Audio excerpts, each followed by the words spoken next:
We believe in the power of strong friendships, especially between women. When you bond, when you click, when you connect with another female on a personal level, you're both better because of it. So this week we're getting to know women we look up to and admire a little bit better. It's a fun, chatty series called Take 5. Studio 5 viewers submit questions they think would help forge that deeper connection, and our guests then take 5. They answer 5 of those questions on the spot.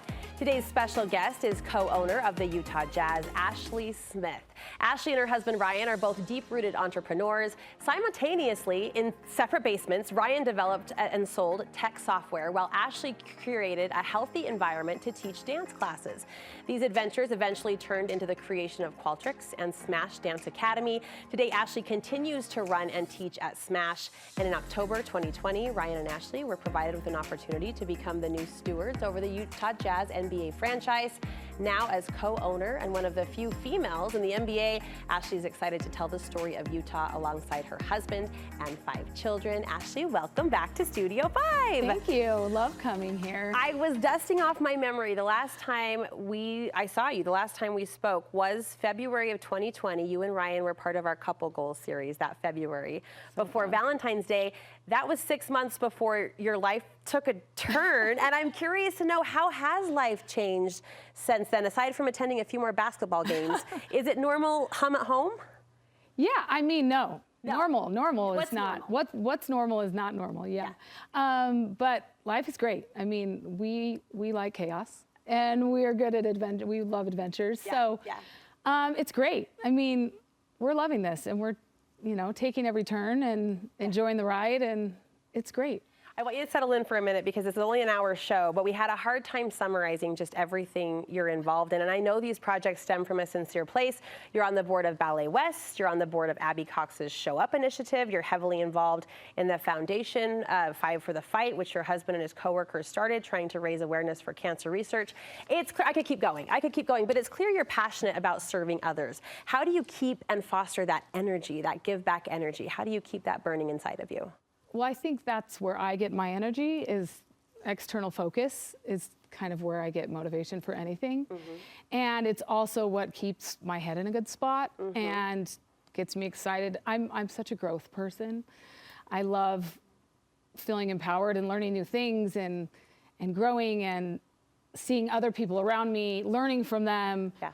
And so anything where I get to be externally focused and learn from others, but also be a part of their lives too. I mean, I'm all in on that. I love that you celebrate the word growth, because I think some of us would say that, but then growth requires stretching. It requires discomfort. I mean, it requires you to push yourself. So I love that you celebrate that. And I especially love your focus at the dance studio and the culture you've created there. I'm a former dance teacher myself, and I was lucky enough to work for studios of similar culture, but knowing the industry, it's unique that you set out to cultivate a studio and a community, a dance community that is no drama. It emphasizes respect. It emphasizes collaboration. How do you draw that out of these young ladies that you're mentoring and that you're teaching? Well, it's a path, and we're growing all the time. So it's not a perfect setting, but I hire teachers who have these same goals. Like, we all share the same values. We all are looking for growth and intentional decision making and inward looking, but externally focused. And then we have monthly collaboration meetings where we talk about ways that we can keep teaching these ideas and these concepts. Those values. Yeah. Because I imagine you have to fight against it. I referenced the industry. For sure. It's a hard industry. The world. My own brain has to fight. Yeah.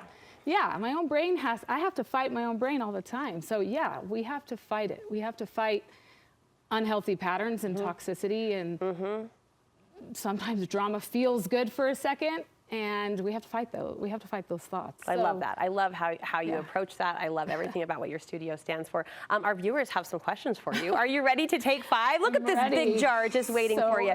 Reach on in there. Hand me your question. Terrifying and adorable. That's what we strive to be here on Studio 5. Terrifying and adorable. I love it. What frustrates you right now in life? What's a frustration? That's, a connective question in that we try to keep it positive around here, but sometimes stripping it down and sharing those bumps can be connected too. I mean, personally, I get frustrated with my first thoughts. So we say first thought, second thought a lot in our house. What does that mean? Which means your first thought, the second you hear something or experience something or whatever, your first thought is often not the place where I actually want to be. So I get frustrated with my first thoughts a lot. Wish I could alter my first thoughts, but I've accepted that we can't. Those are usually, our whole life has built reasons why we have those first thoughts. And so anytime me or my children or people close to me are getting stuck in first thoughts, it's frustrating, mostly myself, right?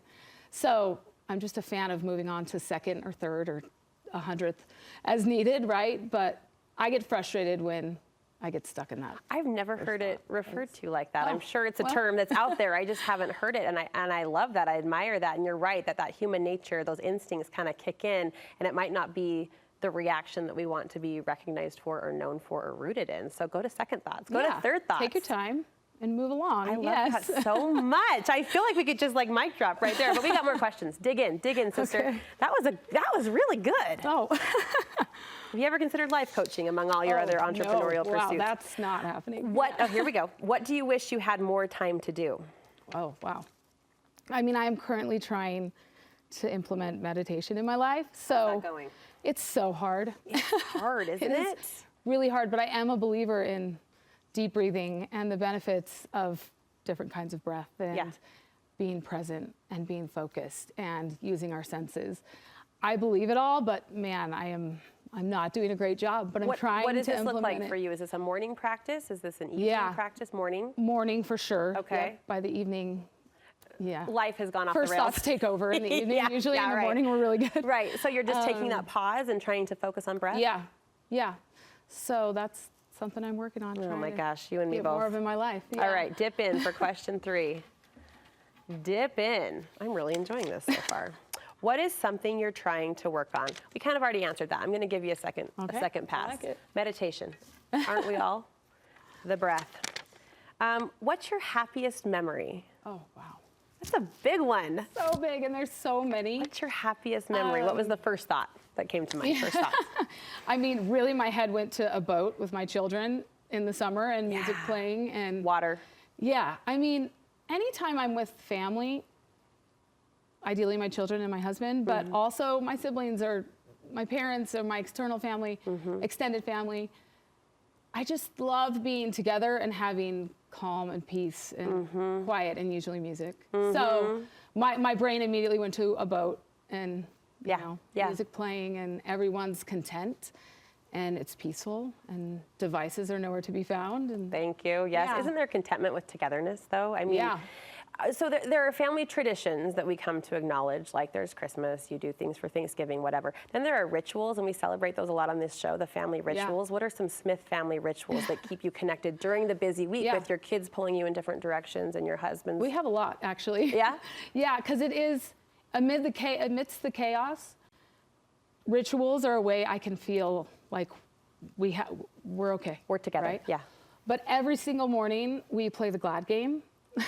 Is this the Pollyanna Glad game? Yes, I love that movie. And it's so rad for so many reasons, but mostly because if someone is in a bad mood, which we all know happens in the mornings a lot, mornings can be rough, even no matter how intentional we try and be at keeping them calm, it changes the mood every time. Like the mood cannot end anywhere else but positive when you play the Glad game. And it's different than I'm thankful for because it's suggesting I feel glad. And it's this overall feeling of gladness rather than maybe just one thing I'm thankful for. Not that it's not great to do thankful situations too. No, but I like that it's a little more immediate. There's it's a little something, and it just feels, I'm overall glad. It kind of feels more encompassing. Yeah. But I'm telling you, I have watched the most angry child in the back seat get out of my car totally softened because we played the Glad game. So I love it. We play it, and I play it with my students at the beginning of every class. It's just like a really good way to quickly remember what's great. What are you glad about? Well, glad moments lead to glad days, lead to glad people, right? It's that building philosophy. This is so fun. Don't go anywhere. We're going to push pause. Okay. I think we've got 2 more questions if we give that one a pass since it was kind of overlappy. I think I'm getting granted some permission on that. We'll be back with our final Take 5 questions with Ashley Smith right after this. I'm with Utah Jazz co-owner Ashley Smith, asking her your viewer-submitted Take 5 questions. I'm thoroughly enjoying this. Like, I think you have a calling as life coach ahead of you. We've got 2 more. Take a pick. Take a pick. And what's the best advice anyone ever gave you? Ooh, this is a good one. Yeah, I have a very good friend who said, say something about it, do something about it, or get over it.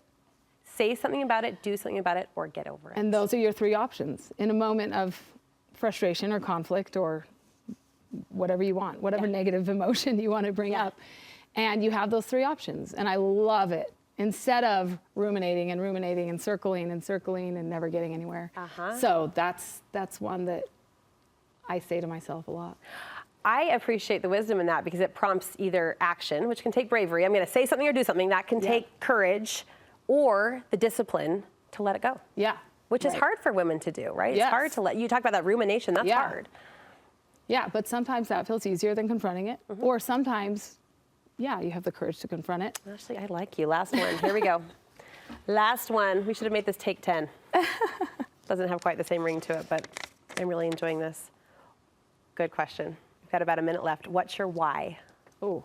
What's your why? Yeah, well, I'm a very religious person, so spirituality and religion are a huge part of my why, which is very attached to my family and my husband and my kids. Everything I do is motivated by Jesus Christ or my family. So, yeah. How do you stay grounded to those principles of Jesus Christ and let them lead your life on a daily basis? Because you've got a big life, you've got a full life, you've got a busy life. Yeah, I mean, we just talk about it a lot. We talk about why we're doing things all of the time. With purchasing the Jazz, like, that was a terrifying and scary and exciting move to make. And it didn't work unless there was a really good why, which for us is very spiritual based and, you know, a greater picture of helping our state, right? We ask ourselves why we're doing things a lot. So we have to stay super aware. And Ryan and I feel so lucky with him because we're very good at reminding each other. So maybe in a hard moment, he'll remind me, okay, why are we doing this? Why are we here? And I'll do the same for him. So it's very good to have a partner who's aligned and, you know, willing to give me feedback and willing to accept feedback. So we keep each other, we don't let that get far from the front of our minds. Keep that in check, that why, that important question. For sure. I really enjoyed chatting with you. We're really grateful, Ashley, to have your leadership and have your voice and to have someone of your caliber and your heart as a community leader. So thanks for all you're doing and thanks for being part of this today. Thanks for having me. Pleasure, pleasure.